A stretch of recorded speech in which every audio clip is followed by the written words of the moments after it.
I'm Darin Kennedy, and I'm one of the featured authors in the upcoming Prospective Press anthology, Concrete Dreams, Volume 1, Witches, Warriors, and Wise Women. I will be reading my story, God Willing and the Creek Don't Rise, a tale set in my April Sullivan universe, though this story is set a good century before April was born in the Wild West. I hope you enjoyed this little snippet. If you do, CD4W is available for pre-order, and I'll make sure there's a link available. So without further ado, God Willing and the Creek Don't Rise by Darin Kennedy. The desert horizon at daybreak routinely ranks among the most beautiful things I have the privilege of seeing on a regular basis. This particular day, the palette of colors the goddess has chosen to announce the coming morn strikes my eyes as full and robust as any sunrise I can recall in my 25 years.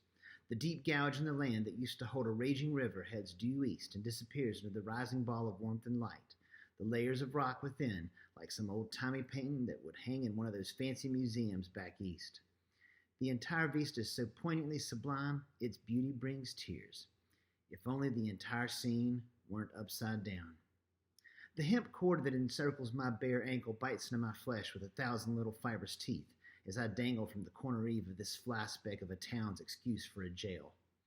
Can't put a woman in the pen with a man, the deputy, a man named Vasquez, whispered loud enough for me to hear as he slid the rope around my ankle.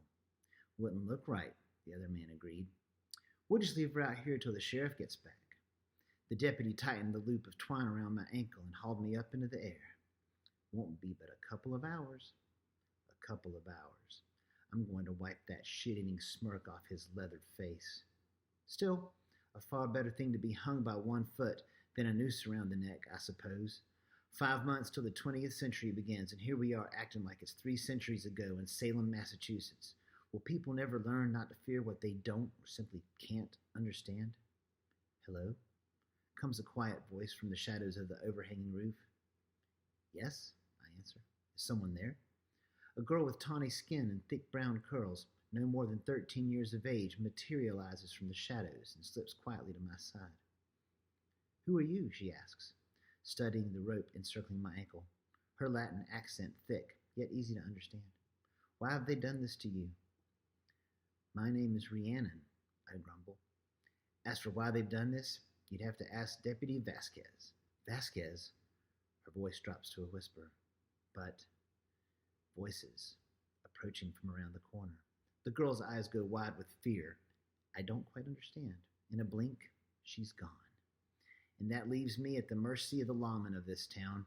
I shouldn't be surprised. They did say they'd come for me at first light. Guessing they went and told the sheriff who it was they had strung up at the jail, which is ironic because Bill's the main reason I'm stuck in this fly speck of a crossroads 100 miles from my bed, my home, my life. Not that I'd ever tell him that. In any case, the man may never understand exactly who or what I am, but at least he keeps his promises. I could have summoned a sufficient wind or even a bit of fire to free myself, I suppose. But destroying the town jail wasn't exactly the calling card with which I hoped to announce my return to his corner of the world.